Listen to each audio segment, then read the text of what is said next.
Hello and welcome to another podcast from the Center for Progressive Urban Politics. I'm really excited today. I have with me Malinda Clatterbuck from Lancaster, Pennsylvania. And what's exciting about Linda and her story, as she's going to reveal, is her and her husband, Mark, for 3 years have been very much involved in stopping the Atlantic Sunrise Pipeline from going through a natural gas, 42-inch pipeline from cutting through the heart of Lancaster County. And we're certainly going to talk about that. But more importantly, when I heard Malinda speak a week ago, it wasn't so much the pipeline, it was her activism, her sincerity. And I thought it would be a lot of fun for our listeners to focus on that. So without any further ado, Malinda, welcome to the Center for Progressive Urban Politics. Thank you so much. It's good to be here. Great. Can I ask you to move the mic up just a little closer? How's that? Perfect. Okay. Wonderful. Malinda, so you're from Lancaster, Pennsylvania. I am. And tell us, to help initiate the audience, what has been going on with this pipeline? What is it all about? And who's doing it? And why did you choose to resist it? Yeah. So in March of 2014, I had a knock on the door, and there was a surveyor who was requesting me to sign permission for him to get on our property to survey it because he said a natural gas pipeline was coming through. And that was the first you'd heard of it? That was the first we had heard of it. He said they had sent us information in the mail, and I must have thrown it out thinking it was junk mail. We get so much junk mails. And so I said, go away. I have no idea what you're talking about. And I need to do some research before I'm willing to sign anything. And I asked him, have you talked to my neighbors? Like, where is this going? Like, what are you talking about? I live in the southern end of Lancaster County, which is a rural area, and it's the house that I grew up in. So my father had bought the house in 1971, and it's been in our family that long. And he started out by saying, we're using already existing pipelines as much as possible. And I was like, well, okay, but there are no already existing pipelines on our property. And he said, well, I don't know the details. I'm just out here to get, permission to survey. And then I said, well, have you talked to my neighbors? And named a few of my neighbors. And he said, there are a lot of us out here. I don't know who's been where. And when he left, I walked up over the hill through the woods to my neighbor's house. And he had just left their house. So he had just lied to me. So I remember thinking,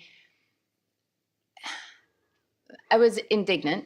How dare you come into my home and stand in my house and lie to me? Like, if you want something from me, at least be honest with me about what you want and what you're asking. And then I started doing research on what this pipeline was about. And it is a pipeline proposed by Williams Company. And they're out of Houston, Texas? They're out of Tulsa, Oklahoma, and Houston. They have two offices, but Oklahoma or Texas. And the branch that does pipelines is called Transco, Transcontinental.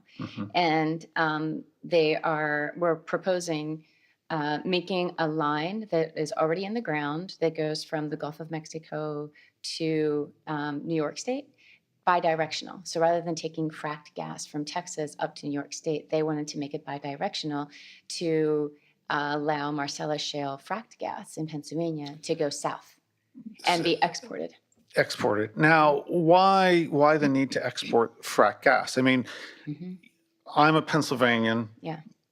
If I have to, accept all these external economies, the impact on my groundwater, the impact on my quality of air, on my living space, shouldn't I be getting the benefit from that? I mean, right. Why is it so important that they export? And a couple things. Not only should you be getting the benefit if you want it, but you should also have the right to say no. I don't want that on my property, I think. But the export push at that time was because the price of natural gas abroad was so much higher than it was here in the States. So in India and Japan in 2013, 2014, the price of gas there was closer to 15 BTUs, $15 per BTU. And in the States, it was about 450, I think. So Significant difference. significant difference. So they could make a lot more money export it, even taking into account the price it would cost to change it from gas, transform it from a gas to liquid, because you can only export it through on ship when it's liquefied. So it was worthwhile to them because they would make more money that way and they could sell more gas. But what's happened over the past few years is the price of natural gas in America has gone up a little bit, but abroad it's dropped significantly. That now it's almost the same there as it is here. Interesting. Yeah. So the profitability isn't there for them. So, but still they continue with this The hope. pipeline, which brings us to, so for 3 years, you've been fighting this pipeline. Could you talk about those early days of organizing Right. and how you became involved? You talked about what initially happened, but how did you become this activist that I saw a Great. couple of weeks ago speaking to a large crowd, Yeah. in a cornfield? Yeah. It's funny that that's how you describe me. I still don't think of myself as an activist. And not that I'm not, but I don't have that identity that I've embraced yet. I feel like there's a situation that was unjust that came across my path. And as a homeowner and a stakeholder, you Right. chose to fight this. Or just a community member. Yeah. Like it was moved off of our property in a reroute within 3 months. But that hasn't changed my resolve to help protect my neighbors who are being exploited. Right. So after the guy walked away, he said, I'll be back in a week. The surveyor came back and I said, look, I've done some research. You already have pipelines that take this gas where you want it to go. What you're proposing is a shortcut, a new line through the center of Pennsylvania, through 10 counties, including Lancaster County, so you can get more gas to export more quickly. And I think that's unethical. I will not sign your survey. Don't come back or you'll be trespassing. And then it was rerouted because the Lancaster County Conservancy had met with them and tried to get it off of their property. And my property is surrounded by Lancaster County Conservancy property. So when it was removed from the public property in that way, it was taken off of my land.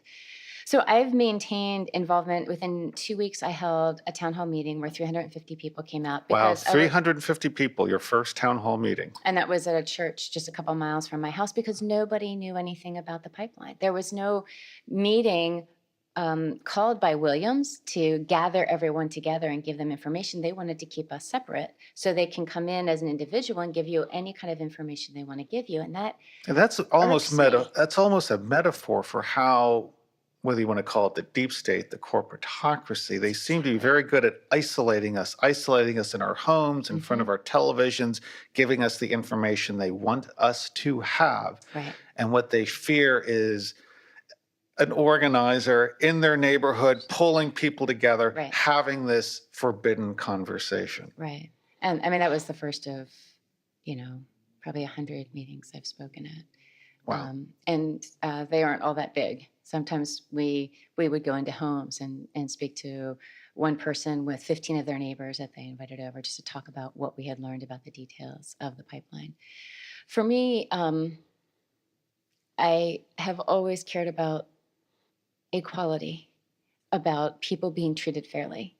And as I've seen this unfold and the way surveyors give misinformation and bully some of my neighbors, I felt as though the direction our country is going, where a corporation centered and based in Oklahoma has more power to come in and exploit my community than we have the legal right to protect ourselves against their exploitation. I think it really cemented in my mind the injustice of this, and that we continue to go in that direction of giving corporations more power than they deserve and more power to exploit the most marginalized among us. And that if I'm not willing to stand up now and do something about it, how bad is it going to get? Yeah. Because it's obvious the powers are arrayed against you in this fight. Just the other week, the judge gave the right-of-ways, basically condemning parts of people's property who were the last of the holdouts. The Pennsylvania Department of Environmental Protection has been pretty feckless in terms of looking at all these, as I mentioned earlier, the externalities that as they relate to our health and welfare. Right. Before we get into how you envision this whole thing unfolding. Let's talk about the early days up until this point in your life. How have you evolved as a person, Yeah. a organizer, uh, uh, someone who has a stake in the future? Mm. That's a good question. I think about this sometimes because I've always identified as a peacemaker. That I'm Anabaptist in my roots. And the only kind of marches I've been a part of were marches against the war when Bush took us to war after 9/11. And against capital punishment. And I was a part of a group when we lived in DC against that, trying to protect the life of even those who have hurt other people. I believe in redemption, or at least that it's not my right to take another life. Okay. So I feel like I've also been pretty weak up to this point, where I have always presented my ideas very peacefully and carefully and even timidly. So one of the changes that I don't know that I like sometimes is that I have certainly become more assertive and more bold. I feel as though I had, some trauma in my life as a child. And I remembered watching how one person could damage and hurt other people. And I vowed at a really young age that I didn't want to do that, that I wanted to be someone who lessened the amount of injury to other people in the world, that I don't want to hurt other people unnecessarily. I think there are some hurts that are necessary. Like, if someone loves you and you don't love them back, you should tell them, I don't love you, because that's going to hurt them, but it's the truth and it will cause them less pain in the end. And there's something, I was at an interview a couple of weeks ago, and we were talking about martial arts, and one of the benefits of either roughhousing as a kid is you do learn empathy one way or the other, whether you're on the receiving or giving end. You see what impact you might have on someone, and you feel the impact of others. And I think that in ways is healthy. These things, they say that what doesn't kill us makes us stronger. In a way, there's when crisis comes and we bear down, and we get through it. Maybe that's all we do is get through it, but there's a positive there in a way. Well, and to get through it in a way that because of your own pain, you don't unnecessarily cause unnecessary pain to other people. That's empathy, isn't it? Yes, it is. But I feel as though in my desire to not cause other pain to other people, that I have backed away from actually speaking the hard truth sometimes that people need to hear, that might hurt them, but damn it, you need to hear this because it's the truth. Corporations are exploiting you. That surveyor who came and told you, like my Amish neighbors, when I went and talked with them, I signed on. They explained to me what eminent domain is about. If I don't sign on now, then they're going to use my land against my will. The government will give them the right to do that, and I'll get no compensation. It's like, that's not true. And he said, well, this is their job. This is what they do. They know more than you do. And I was angry about that. And I was like, okay, it's good for me to be angry. I can be angry without being violent. That's something to be angry about. Yeah. And that's one of the changes that I've seen in myself. That, okay, I have a right to be angry because this is a wrong and this is hurting people. And I need to speak out against it. I didn't do that as boldly before as I have over the past 3 years. In Taoism, there is this, they have the yin and yang symbol. And interesting enough, it's not a line down the middle between the dark part and the light part. It's kind of a mixture. They fold into each other. They mold into each other. And I think that's an important differentiator. And things aren't necessarily white and black, but there's times we do have to embrace the yang, this energy. We're not whole without it. No. And another thing that, and I love Taoism. I've carried the Tao Te Ching with me in my work, and I read it almost every day. I'm drawn to that ability to see humanity as having potential to do good and do evil at the same time. That it's not like some people are good and some are bad. It's no, we all have the ability to do harm and also to do beauty. And to embrace both of that and acknowledge that that's who I am as a human being. And sometimes I act this way and sometimes I act that way, and to embrace that as well. It's a part of my humanity. But I feel like the other issue that I feel like I've really increased my intentionality in is community, like what I think and believe about community. And I've always been relational and I care about people. We laughed when I went to my 25th high school reunion that, you know, in your high school yearbook, you write what your goals are for the future. And mine were something like to do whatever I can to better myself and those people and other people around me to help, you know.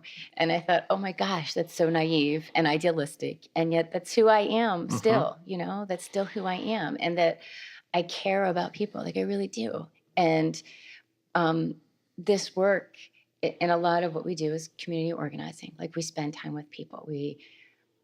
For the past 3 years, we've had, you know, 5 to 20 people in our home for dinner weekly almost at a time. And I've met people that I didn't know that I would love because they're so different than I am. And I just didn't have the opportunity to see their talents and their skills and how all of us working together have the ability to do a lot, and the power of people coming together. And yeah, people are annoying, and I'm sure I annoy the hell out of other people sometimes, but that there's this sense of, yeah, and we're doing this together and we live here together, and we overlook each other's flaws sometimes. That, yes, I see it, and you do this, and I'm a bitch, and we move on, you know. Like I love the beauty and the ability of that in a community. And I learned something more real that I hadn't known before this work. It's interesting. You made me think of a book by Chris Hedges called "I Don't Believe in Atheists." I haven't read that one. Yeah, it's a quick read, and it was a result of him being on stage with a couple of folks who are hardcore atheists. One of them was Christopher Hitchens before he passed away. And what was great about it, he said, and you know, Chris Hedges is a man of faith. We've met him. Okay. Yeah.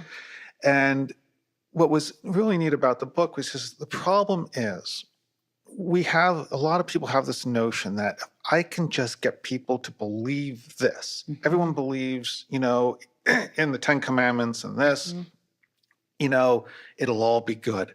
You know, and he gave the example of the Soviet Union. If we could just develop the Soviet man, everything will be right. Right.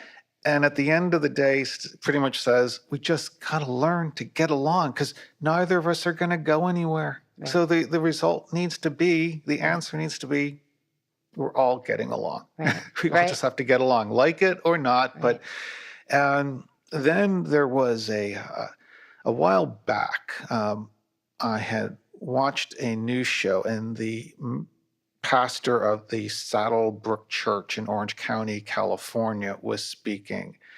And he was talking about their work during the AIDS epidemic. And they are against homosexuality, but they saw people in need and they came together for that. And he used the term co-belligerent, which I thought was great because for myself, people, if I'm talking to someone who's a conservative, they think I'm a liberal. If I'm talking to a liberal, they think I'm a conservative. But there are things we can all come together on in which we can work together. We come together, unify for that one task. Ralph Nader speaks to this. He said there's 70% of the issues we can all come together and agree on. It's only like 30% that they, you know, make sure we're kept apart on. Which makes me think too, the Dalai Lama, I've heard him speak a couple of times, and when he talks about peace, he says, you know, how do you get peace in the world? Well, you get peace out there by starting with peace right here. Like, I can't control what you do. I can't create you to be somebody you're not. I can't control your behaviors or your thoughts or your feelings. I can only control who I am in your presence and how I respond to you. And so to get peace in the world, we start right here, and then with every person that we come in contact with, that we work to have peace there. And I really owned that a lot in my life, because I tend to be that person who's trying to change everybody else. You know, like if only, that's my first go-to how I think. If only everyone would think the way I do. Well, the poor world if they did. But that's my initial thought, you know, be against Williams because 100 reasons. But I can't control other people. I can only control who I am. And I think that's given me more power to believe in my ability to keep speaking. Like, you don't need to agree with me that this pipeline shouldn't come through Lancaster County. But I hope that you see the integrity I have and my love for my community, and that my intention is to be one who really thinks beyond the immediate and thinks about and cares about long-term protection of the earth, the future of my children, how much clean water we have for the world we're leaving behind us when we're gone. And I hope that even if you disagree with me, you can respect that those are things we should all want. Yeah. Wow, that is an amazing journey to get to where you are now. Because, as you said, regardless of how someone might feel on this issue, they're probably going to say, yeah, this is a good person to have in my community. This is a blessing to my community. Right. And it's interesting. I was in Montana a couple months ago for the Red Pill Conference. Yeah. And it was an interesting mix of very conservative, very alt-right personalities. And I was actually at dinner one night. We were having what ended up being a debate on fracking. And eventually the one guy had to him, he said, well, I do kind of work for the natural gas industry. And I kind of see what you're saying. Because I said, look, you know, as Smedley Butler said, there's only two things worth fighting for. Right. Your home and the Constitution. Yeah. Now, these people are fighting for their homes. Mm-hmm. What do you think about, you know, don't you feel that, you know, maybe they're doing the right thing? Well, they all kind of say, well, yeah, I'd fight for my home if I could. And so it is interesting. So where's the empathy in that statement? Like, if it were my home, I would fight for it. But since it's not my home, it's your fight, not mine. And I feel like that. We just reread aloud at the chapel. The chapel is one of the locations of our resistance that the sisters, the Adorers of the Blood, own. And we have a vigil there every Sunday afternoon. And it was a chapel that sits right in the way of the pipeline. That's correct. It's right on the pathway of the route for the pipeline. And this past Sunday, we read Letter to Clergy from a Birmingham Jail by MLK Jr. aloud in pieces. Like we just passed it around, took turns reading it. And there was so much in there that I had forgotten. It's been a while since I read it. And some of the pieces that I've been carrying with me since Sunday is this idea of there being just laws and unjust laws. And that the just laws, you know, he talks about are the ones that benefit the people and don't do damage to people. And the unjust laws are other. Mm-hmm. And that to stand up against unjust laws is what we're compelled to do. And for him, it wasn't just as a human being or a Black man, but as a Christian, you know, that this is what we're called to do by Jesus. And I really appreciated, I encourage everyone to go read that again. It's a short read. You can read it in less than an hour. But the intentionality and the unapologetic, we're doing nonviolent direct action because our government is not doing what they should be doing to protect the people. And so we, the people, have to stand up and protect the constitutional rights that we have because they aren't doing it for us. It's interesting you brought up Martin Luther King, because I've noticed that he's been absent for the last couple years. When I see my friends on the progressive left apologizing for the tactics of Antifa and other groups that, you know, are proponents of violence and destruction, whether it's property or hurting others. Right. I feel that there's a real disconnect between direct civil action and something that to me is an aberration. I mean, what are your thoughts on that? Yeah, I know as our movement, we've decided that we're all nonviolent, no violence against even equipment that the industry owns. that we are hoping and trusting that we'll be able to make enough of a moral crisis by the number of people we have come out and use our bodies, so it doesn't cause that unnecessary damage to other people, even their possessions. We don't want to damage. And you seem to be doing that well. I went to one of the EPA meetings. It was the DEP. DEP. Yes. It's Pennsylvania Department of Environmental Protection. Okay. Yeah. DEP.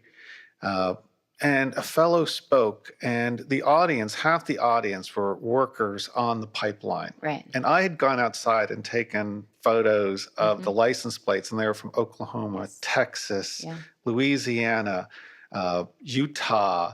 I mean, literally half that auditorium was from someplace other than Pennsylvania. Right.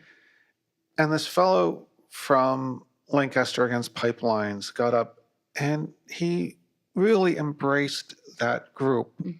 And he said, look, I know you have families you want to feed and take care of. And I understand that, because that's why he's something effective. That's why I'm here. Right. And I was blown away. Every once in a while, something happens in my life, and I was watching that unfold. And you just look at these grown men, look at them like they went from angry to, yeah, they're not going to change something. A change did happen. Right. Now, it may not manifest the way we want it to, but he was able to touch them. And I thought that was amazingly courageous what he did, and just speaks volumes for what you're doing, your philosophy on how to. I was at a retreat at Pendle Hill, which is a Quaker meeting house towards Philly. And there was a woman from Lancaster, Amanda Kemp, who was speaking. And one of the things she talks about, she has a book about this. I haven't read the book yet, but she talks constantly about needing to allow space for transformation. And that term has stuck with me, and I've probably used it beyond. Allow space for transformation. And so when I come up against someone who disagrees with what I'm trying to do, and we've had people send us hate mail. I mean, we've had some negative stuff happen. It's a little scary.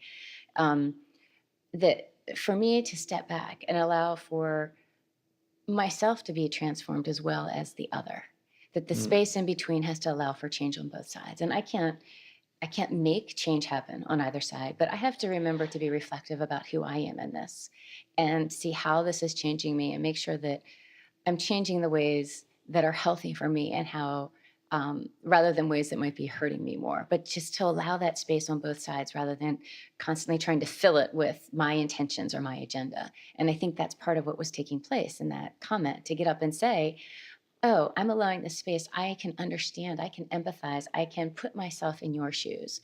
I don't agree with you, but I can understand, you're making money and you're supporting your family. We all want to do that. But how can we do that in a way that everyone has the same right to do that, as well as protect what's theirs?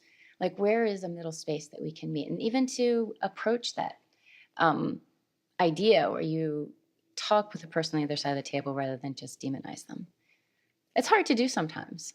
Yeah, it's amazingly hard to do. And there's times I look at myself and I say, oh my gosh, I just went on that tirade or that rant. Right. And yeah, I verbally bludgeoned that person, but I've got an enemy now. Right. I've got someone who will never come around to that view because of shame, because of ego, all those things. Well, and when we first started getting, there's a guy in Lancaster who had sent a letter trying to get my husband fired from his job, like a defamation letter to the president of the university where he works. And I know the man. He works for the industry, but he's here in Lancaster. He graduated high school with my sister. I've known him a long time. And I couldn't believe he did it. Like that's where my husband says, you're just naive sometimes, Malinda. Because I thought, I would never do that to you. I don't agree with what you're doing. I think the Buddha was right that some jobs are better than others. Some professions you would get into help the world in ways where others destroy the world in ways that you should avoid those professions. And I see fracking as one of those professions. But I would never try to harm somebody who is involved in the fracking business, whether like physically harm them or emotionally or publicly say anything against who they are as a human being. I don't agree with your decisions. But when he came out, attacking us and does, online a lot, I think how do you do that to another human being? It's very sad to me. And that's my naivete, I guess, too, and my unwillingness to. I know there are people out there who hurt other people. I mean, I've seen it happen. But I always think it can't happen intentionally. I always think, well, maybe if you never learned to love people well, and so, it comes out when you're pissy. Am I allowed to curse? Sorry. Absolutely. Okay. I don't a lot, but I do every once in a while. But I was, that always amazes me. And I am hoping that I'm one of the people who will always see the humanity in the other person, regardless of how much I disagree with who they are or the decisions they're making. I don't always live up to that, but I'm trying. Yeah, it's a challenge. Yeah. Once I got in an argument and I was walking with a friend of mine. She goes, "Testosterone spike?" I'm like, "Yeah, testosterone spike." Yeah. Okay. We'll move So on. these things happen, Yeah. But so your evolution is fantastic, because I have a feeling folks who listen to this are going to see a lot of themselves, are going to say, "Wow, that's kind of my story in a way." And Yeah. so this is fantastic. Now let's get back to talking about the pipeline. It looks like the right-of-ways have all been granted. It's just a matter of time before the construction starts. Right. And at that point, it's direct action on your part. What does that entail? What does that mean? We are planning and preparing by training people what we mean by nonviolence to be present. I don't want to give any strategy away, but we've been public about what we're doing. We have training sessions that we put out there publicly that Right, we on plan on September 23rd, there's a training session? 23rd and 24th at Climbers Run, which is an Lancaster County Conservancy property. We have been open about what we're doing in hoping to get masses of people to come out and stand and say, we stand against this destruction of our land and of our community and of our rights. I think of back to the letter from Birmingham jail. MLK talks about, Martin Luther King Jr. talks about the moderate white, that it's the moderate white that is the most dangerous among us, not those who actually hate blacks or Negroes, as he called them, but the moderate white who sit back and just don't do anything. Interesting. And I was thinking about that with this movement, that there are lots of people in Lancaster County who have privately said, we really support you, but haven't done anything to step up and support us because it's scary and it's hard to step out. And I feel like we've had over 1,000 people who have signed pledges saying they will do direct action with us. We've had now, I think, over 500, close to 600 people who have gone through our training. So they understand what we mean by nonviolent direct action. When it comes down to it, I don't know who will get arrested and who won't. There are repercussions always with jobs and children. I have 2 teenagers myself. And there is this sense that we're law-abiding people. We shouldn't break the law. We shouldn't make waves. But I'm really empowered by people like Gandhi, like Martin Luther King Jr., like Rosa Parks, who said, and we must stand up for justice. If there is, and in that statement, that Birmingham letter is where MLK said, if there is injustice for anyone, there's injustice for all, that it affects all of us. He said it more eloquently. I can't remember the exact quote. But I've been thinking about that for us in our movement, that what am I teaching my children in standing up? I had some friends over yesterday, and the one woman was saying, "Don't get arrested, Malinda. Please don't get arrested. What do you think your children are going to think about that?" And I had to say, wow, I am doing this partly for my children, and I think I'm teaching them that it's more important to stand up for justice and speak out, even when you know that there may be repercussions you don't want, because it's the right thing to do and it's the right thing in the long run. So I feel like in so many ways, what we're doing here is trying to draw attention to a system that is set up to benefit industry and large corporations over the rights of the majority of the people who live in this country.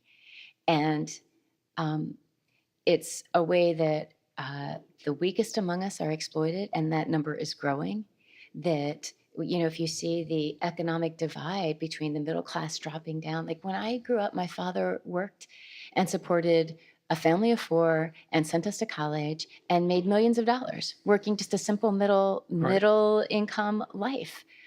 My husband and I both have to work just to pay bills. Just to pay bills. Yeah, like the world has changed, and it's continuing to change, and better for the people at the very top, but not for the rest of Right. The us. gains simply haven't been realized. I was talking to a friend who's sending her daughter off to college, and I'm thinking, wow, that's $250,000 in debt.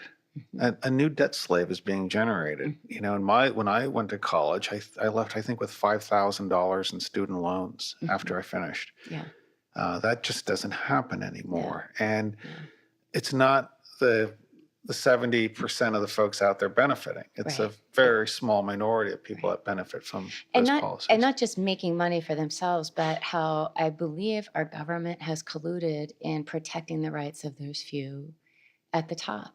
So our elected officials aren't making decisions for the people; they're making decisions for Right. industry. Regulatory agencies like the DEP aren't making decisions to protect the environment like their mission Like statement they're says they chartered to should. do. They're Exactly. supposed to. And there's certain, I mean, when you look at the law, these Hmm. laws are in place. They're Hmm. just not enforced. Right.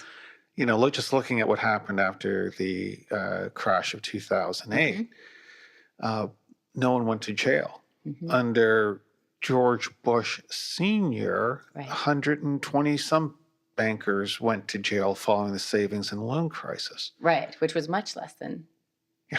Yeah, exactly. Right. It didn't have nearly the impact of Right. this. And yet people are being thrown out of their homes. People are put through such economic stress, and people are walking away literally with millions of dollars with no repercussions and only bad behavior being rewarded. And perhaps this is just a cycle of times that we're in, Hmm. and it's left for us. Hmm. Uh, and certainly the younger generations to be courageous, because that's really what we're talking about. Right. Years ago, I was at an event and I had to speak, and I was opposed to, I mean, literally, people had been bussed in. There were several hundred people in the room, and I and a friend were the only ones in opposition. And I remember talking and saying, I don't know if I'm going to be able to do this. I'm really scared. I Yeah. mean, not that I was going to get hit or in any way physically harmed by the people there, but just mentally knowing that I'm in opposition to Right.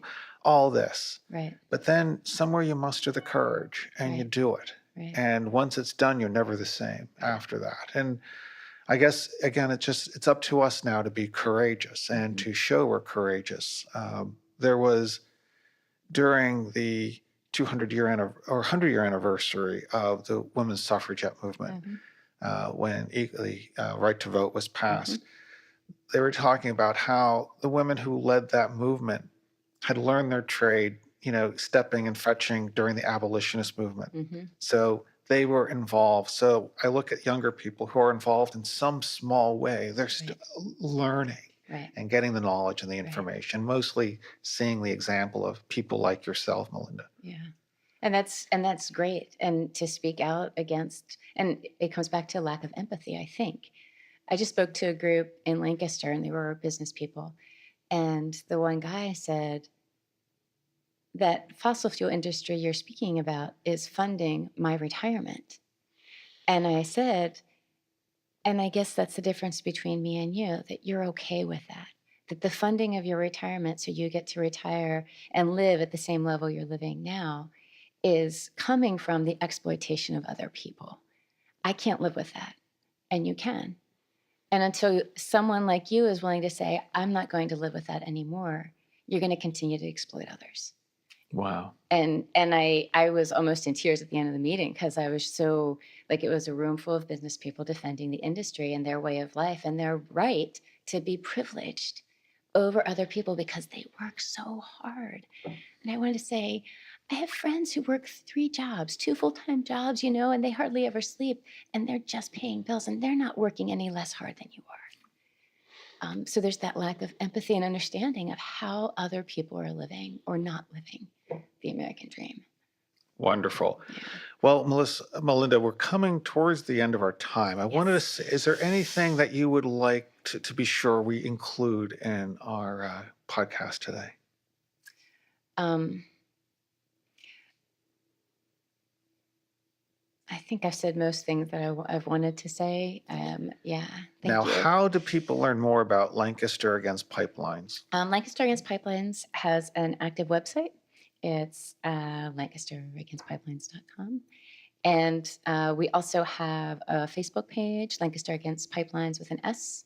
And we are posting things on a daily basis there. And that's where we would put information, events like our trainings. Mm-hmm. And we have a fundraiser coming up. There are lots of fun things that we do besides Great, because you direct have to action. have We that. have to have the fun side Because too. this has been a long haul. This has been 3 years. It has been. And in a way, that's a different kind of grind all to itself. It's one thing to go out and do something, come back, but to be involved in something for 3 years, that's a marathon versus a sprint. Oh, it's my children's teenage years. Yeah. Yeah. Wow. Yeah. And so we hope people come out, and if you're sitting on the fence, if you've been, supporting what we're doing from a distance, give us a call, email us, and get involved. We're real people who live here who are just trying to do what we can for our community. I would say we're active. I think everyone should be active in their community, and that's what we're doing for the sake of our community, trying to protect it. Great. Well, Melinda, thanks so much for joining us here today. And I want to thank our listening audience. All my CF Pup family. I'm really glad we were able to bring you this today. I certainly got an awful lot out of the podcast today. And again, Melinda, thanks so much for joining us. Thank you.